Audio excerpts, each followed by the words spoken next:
technological dualism.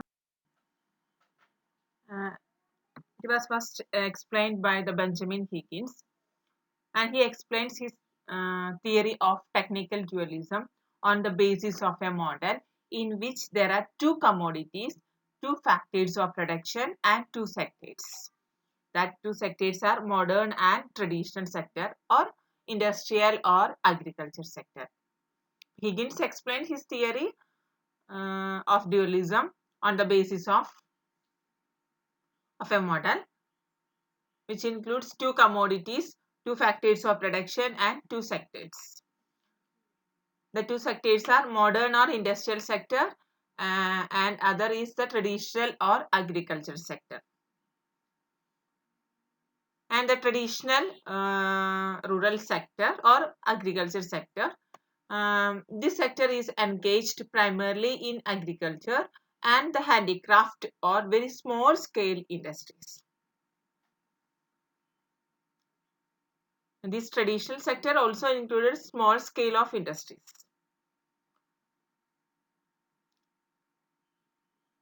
The sector, traditional sector is engaged primarily in agriculture and handicraft, or very small scale of industries are included in this traditional rural sector. And however, the most distinctive feature of this sector is flexibility in the techniques of production. The techniques of productions are flexible under traditional sector. So the product can be produced with a wide range of alternative input mix. The product can be produced with a wide range of alternative input mix. So we can use either capital intensive or labor intensive techniques based on the availability of factor endowment. The product can be produced with a wide range of alternative input mix. With the possibility of easy substitutability between labor and capital, production techniques are relatively labor intensive.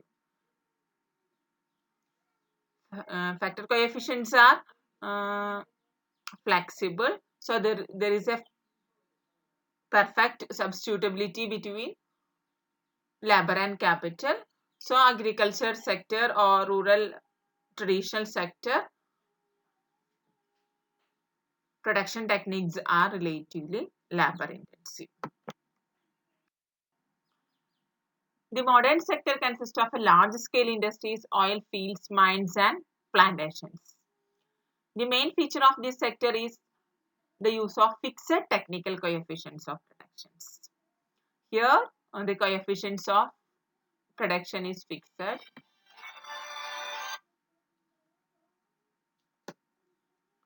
That is, the elasticity of substitution between factors of production is almost zero. Elasticity of substitution is zero. So the production process is capital intensive in nature. In traditional sector, production process is labor intensive, but in modern sector, the production process is capital intensive.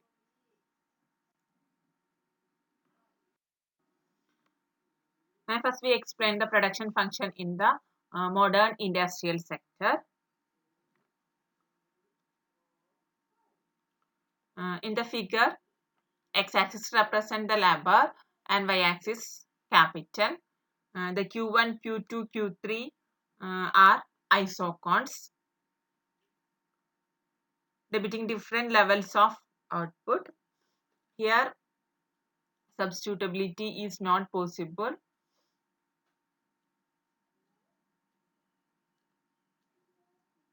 So the shape of isochrones is like this: Q1, Q2, Q3. There is no substitutability between labor and capital. Substitutability between labor and capital is perfectly zero. At Q1 level of output can produce with OK1 level of capital and OL1 level of labor. At Q1 level of output can produce by using OK1 level of capital and OL1 level of labor. The line OE is an expansion path of output. OE is an expansion path of output. From the slope of the curve OE, it's clear that output is relatively capital intensive. From the slope of OE, it's clear that the output is relatively capital intensive. That is, more capital is required compared to labor to produce a given level of output. From the slope of OE, it's clear that the output is relatively capital intensive. That is, comparatively more capital is required to produce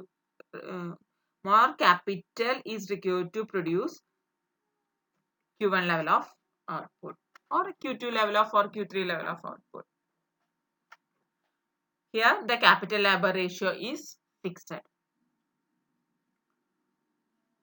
If the actual endowment is at point F, actual endowment of labor and capital, or the endowments of labor and capital is at point F instead of A, we can clear that more labor units are available to produce Q1 level of output. If labor are available at L2 level, that is at point F, if factors are available at point F instead of point A, compared to capital, more labor is available at point F. So if actual endowment is at point F instead of point A, more labors are available to produce Q1 level of output. There is an excess of labor here. That is L1 and L2 because we can't substitute this labor to capital because capital labor ratio is fixed. So there is an excess of labor, that is excess labor equal to L1 L2. This excess of labor L1 L2 units are remain unemployed. This L1 L2 units of labor are remain unemployed. These unemployed laborers try to seek employment in traditional sector. They try to seek employment in traditional sector. So there will be a migration from industrial sector to agriculture sector. So there will be a migration from industrial sector to agriculture sector. According to him, actually the industrial sector is technically coefficient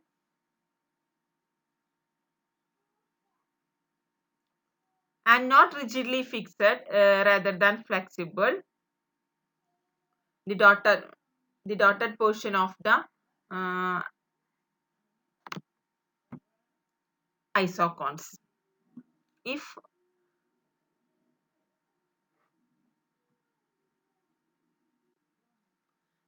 the industrial sector is technical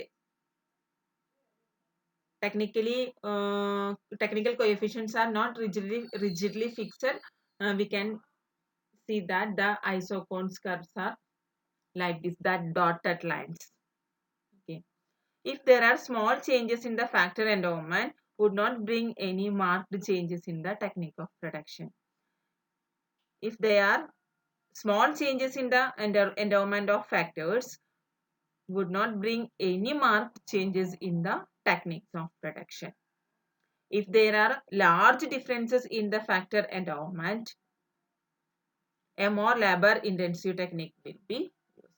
If there are large differences in the factor endowment, more labor intensive technique will be used. This is about modern industrial sector. And next is the production function in the agriculture sector or traditional sector. Here technical coefficients are not fixed, variable. So negatively sloped isochrones here. So the combinations of labor and capital depends on factor endowments. Technical coefficients are not fixed, it is variable.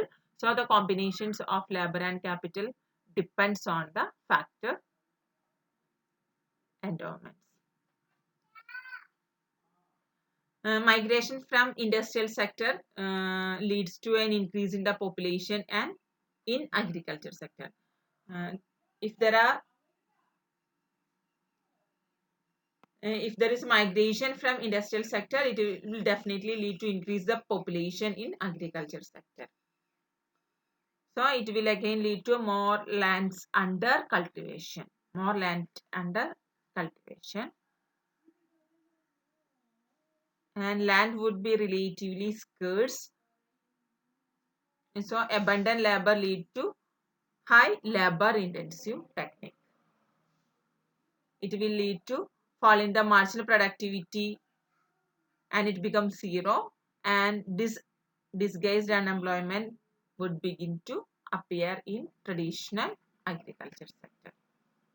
Okay, there is a migration from industrial sector to agriculture sector. It will lead to increase the population in agriculture sector and more land under cultivation here, and land is relatively scarce factor. So abundant factor will lead to a highly labor intensive technique.